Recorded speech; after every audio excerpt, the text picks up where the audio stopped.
Tenía apenas 9 años, era muy pequeña, pero lo que ocurrió aquel día quedó grabado en mi memoria con una claridad que todavía me estremece.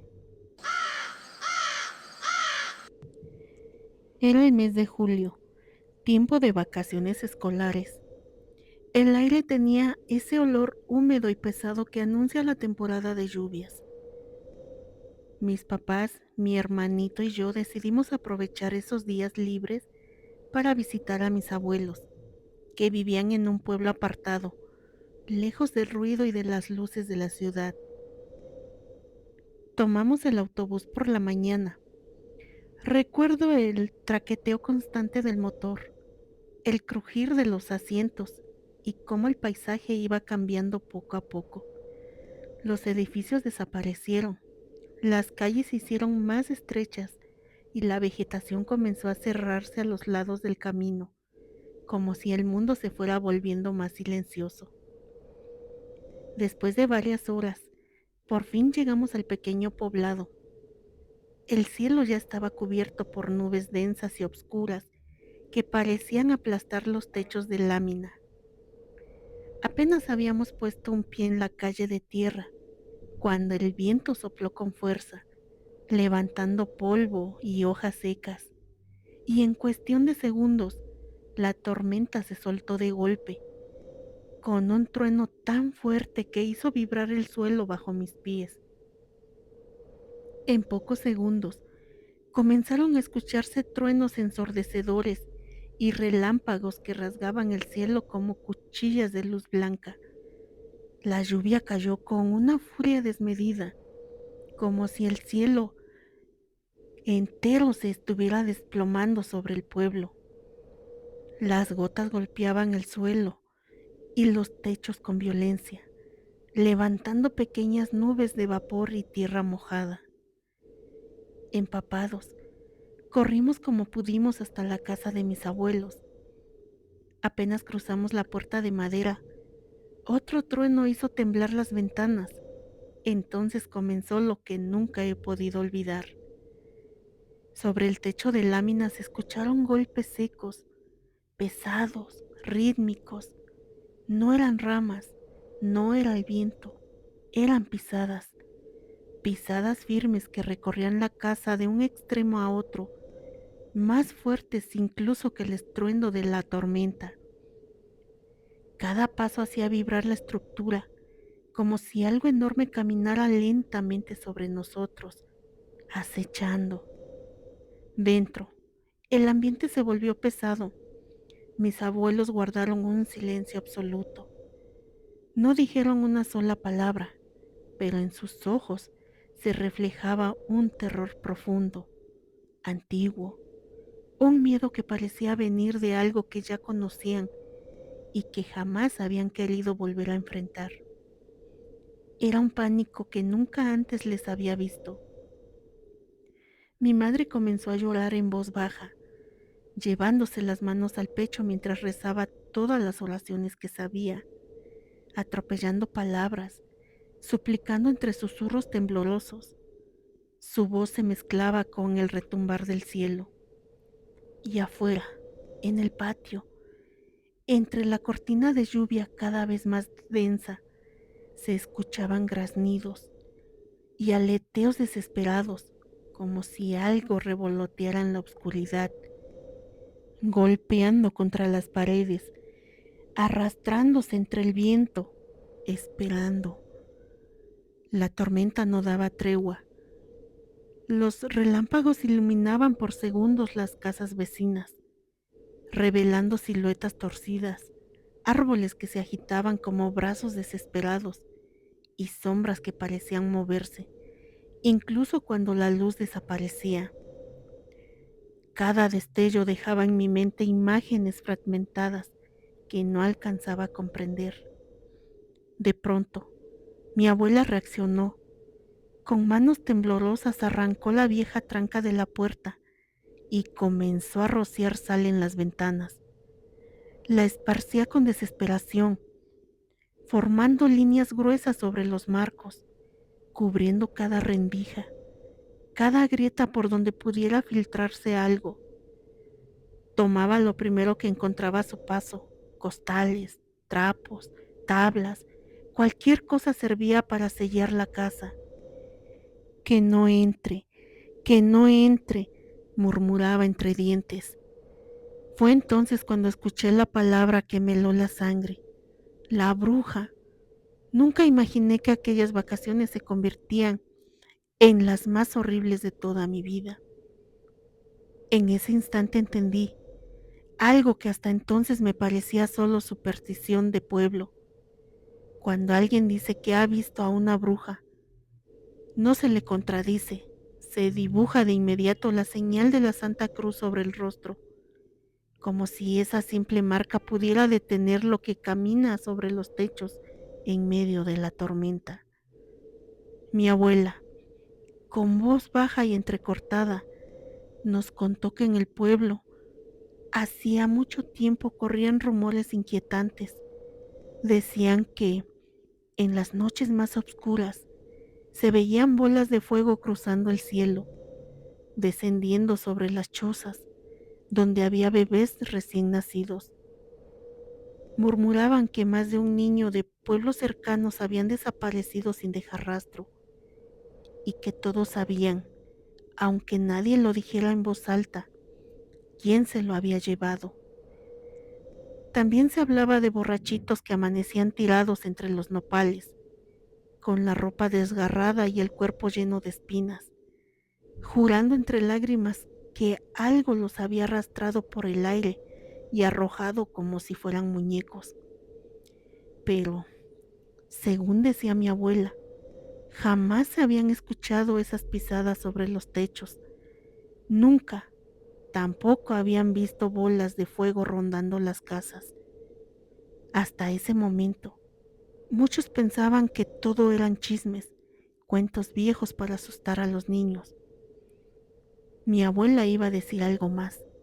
Lo vi en sus labios, en la forma en que tragó saliva y apretó los dedos contra su delantal, pero las palabras murieron antes de salir. Un ladrido estalló en la noche, luego otro y otro más. Era un ladrido excesivo, desesperado, de muchos perros a la vez. No sonaban como cuando pelean entre ellos, sonaban como si estuvieran viendo algo que no debían ver. Pasaban los segundos y el estruendo se acercaba cada vez más a la casa, rodeándola. Los ladridos se mezclaban con gruñidos y quejidos agudos, como si los animales estuvieran siendo acorralados. Esa noche, el bebé y yo dormimos en la cama de mi abuelo. Yo apenas podía cerrar los ojos. Sentía el colchón duro bajo mi cuerpo y el crujir de la madera con cada movimiento. Los adultos permanecieron sentados alrededor, sin atreverse a acostarse. Rezaban en voz baja, sosteniendo veladoras que proyectaban sombras largas y temblorosas en las paredes. Nos vigilaban, nos protegían, esperando que la bruja no encontrara la forma de entrar, hasta que por fin llegó el amanecer. La luz del sol entró tímidamente por las rendijas cubiertas de sal y trapos húmedos. La tormenta había cesado, pero el aire seguía pesado, como si la noche hubiera dejado algo suspendido en el ambiente. Nadie había dormido realmente. Por la mañana acompañé a mi abuela a comprar pan para el desayuno. Caminamos por las calles todavía mojadas, donde el lodo se pegaba a las sandalias y el pueblo parecía más pequeño bajo la claridad gris del cielo. Fuimos hasta el horno de adobe de don Juan. El olor a pan recién hecho contrastaba extrañamente con la tensión que aún sentía en el pecho. Mientras esperábamos, llegó Jacinta, la mujer a la que todos conocían como la borrachita del pueblo. Su cabello estaba enredado, la ropa arrugada y los ojos rojos, como si no hubiera dormido en días. Se acercó tambaleándose un poco. pero su voz, cuando habló, no sonaba borracha, sonaba asustada. Le contó a mi abuela que en las últimas 3 semanas había visto bolas de fuego surcar el cielo por las noches, cruzando de un extremo a otro, como si buscaran algo. Dijo también que había visto aves negras, enormes, volando sobre el pueblo, tan grandes que sus alas parecían cubrir la luna cuando pasaban. Don Juan soltó una risa incrédula. Mi abuela guardó silencio, pero su expresión se endureció. Ambos pensaron lo mismo, que eran alucinaciones provocadas por la gran cantidad de alcohol que Jacinta bebía todos los días. Pero Jacinta negó con la cabeza, insistiendo. Les dijo que una noche, cuando se le pasaron las copas, como de costumbre, ya no alcanzó a llegar a su casa, que quedaba en las afueras del pueblo. Así que decidió quedarse a dormir detrás de la iglesia, entre los matorrales húmedos. Y fue entonces cuando ocurrió. Contó que, de repente, su mirada se quedó fija en las torres de la iglesia. La luna iluminaba apenas la parte más alta, y ahí, en la torre más elevada, distinguió 3 figuras, 3 mujeres vestidas completamente de negro. No se movían como personas normales, permanecían inmóviles, observando el pueblo desde lo alto. Pero lo que más la dejó paralizada, lo dijo con la voz quebrada y los ojos desorbitados, fue que aquellas mujeres no tenían pies humanos. Tenían patas largas, flacas, huesudas, idénticas a las de los guajolotes, aferradas a la piedra de la torre como si fueran aves gigantes disfrazadas de mujer. Jacinta dijo que se quedó petrificada, incapaz de moverse, conteniendo hasta la respiración, mientras aquellas criaturas parecían discutir entre ellas con sonidos extraños, chirridos agudos y guturales que no eran palabras humanas. Movían la cabeza de forma brusca, como aves de rapiña, y sus cuerpos se inclinaban hacia el vacío. De pronto, sin previo aviso, las 3 se lanzaron desde lo alto de la torre. Jacinta juró que sintió que el corazón se le salía del pecho al verlas caer en picada, directas hacia el suelo. Pero justo antes de estrecharse contra el atrio, algo imposible ocurrió. Sus cuerpos se encendieron. En un parpadeo se transformaron en bolas de fuego ardientes que iluminaron la fachada de la iglesia con una luz anaranjada y viva. Dentro de aquellas llamas, en el centro exacto del fuego, se dibujaba claramente el rostro de una mujer, un rostro alargado, de ojos hundidos y sonrisa torcida.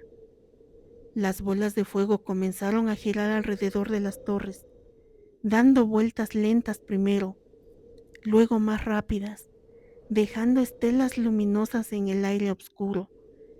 El viento parecía obedecerlas. Y entonces, según Jacinta, se escuchó una risa. No una risa fuerte, sino una risa burlona, aguda, que parecía venir de todas partes y de ninguna. Después, las 3 luces se elevaron todavía más, subiendo hacia el cielo negro, alejándose del campanario, hasta perderse por completo en la profundidad de la noche, como si jamás hubieran estado ahí. Desde ese día, Jacinta le imploró a mi abuela que tuviera mucho cuidado. Decía que esas malvadas brujas estaban sedientas y que por eso habían llegado al pueblo. Según ella, no se iban hasta encontrar lo que buscaban. A partir de esa noche, Jacinta comenzó a vigilarlas desde su casa. Se sentaba afuera hasta la madrugada, mirando al cielo. Iba de puerta en puerta advirtiendo a los vecinos que rezaran, que protegieran a sus hijos. que no dejaran ventanas abiertas. Pasaron los días y una tarde me sorprendió verla entrar en la casa de mi abuela sin siquiera tocar. Su mirada fue directa hacia la cocina, donde mi hermanito estaba acostado en una pequeña cama improvisada. Se acercó despacio, como si temiera asustarlo, y con dedos temblorosos dibujó la señal de la Santa Cruz sobre su rostro. Luego miró a mi madre. ¿Ya está bautizado?, preguntó con voz seca. Mi mamá respondió que no, que pronto lo llevaría a bautizar. Jacinta apretó los labios. Bautícelo ahora, dijo con firmeza. Las he visto rondar. Anoche estuvieron aquí, arriba de su techo. Se quedaron mucho tiempo sin hacer ruido. No venían a asustar, estaban cazando, buscando por dónde entrar. Sentí que la sangre se me helaba. Jacinta siguió hablando, cada vez más alterada.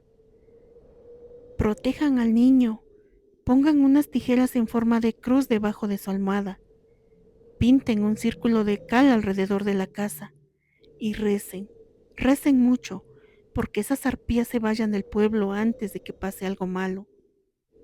Mi madre, aunque intentaba mantenerse serena, estaba pálida. Sin discutir, buscó unas tijeras y las colocó debajo de la almohada de mi hermanito. Pasaron algunos días más. El sacerdote del pueblo vecino llegó a la iglesia, abrió sus puertas nuevamente, se celebraron misas y varios bautizos, pero por alguna razón que nunca entendí, mi hermanito no fue bautizado. Y durante esos días, las brujas no volvieron a verse sobre los techos, hasta aquella noche. Era una noche calurosa. Mi abuela dejó abierta la ventana para que entrara un poco de aire. Afuera, la luna llena comenzaba a asomarse entre las montañas, bañando el patio con una claridad casi plateada. Cerca de la madrugada se escuchó el llanto de mi hermanito, pero nadie podía despertar. Era como si todos estuviéramos atrapados en un sueño profundo, pesado, imposible de romper. De pronto, mi abuelo logró abrir los ojos. Con la tenue luz de la luz que entraba por la ventana, alcanzó a ver una silueta enorme, aleteando desesperadamente, intentando meterse por la abertura de la ventana. Era un ave gigantesca. Sus alas golpeaban el marco con fuerza y sus sombras se proyectaban deformes en las paredes. De un salto, mi abuelo tomó el machete que siempre dejaba cerca de su cama. Sin pensarlo, lo lanzó con toda su fuerza hacia la criatura y el filo cortó en el aire. Un chillido desgarrador llenó la habitación. La criatura cayó hacia atrás y algo se desprendió de su cuerpo. La enorme ave comenzó a graznar con un sonido agudo, inhumano, y escapó derribando las macetas que estaban en la ventana. Entonces mi abuelo vio algo que lo dejó sin aliento. Mi hermanito estaba desnudo junto a la ventana. Cuando encendieron la luz, el horror aún fue mayor. En el suelo no había una pata de ave, era el pie de una mujer, delgado, huesudo, con uñas largas y oscuras, y no sangraba. Mi abuelo, lleno de rabia, lo roció con alcohol y le prendió fuego. El olor fue insoportable. Las llamas consumieron aquella extremidad sin dejar rastro. Desde aquella noche, jamás volvió a escucharse hablar de brujas en el pueblo. Y de Jacinta, la borrachita, nadie volvió a saber nada. Desapareció. Algunos dicen que se fue, otros que las brujas se la llevaron.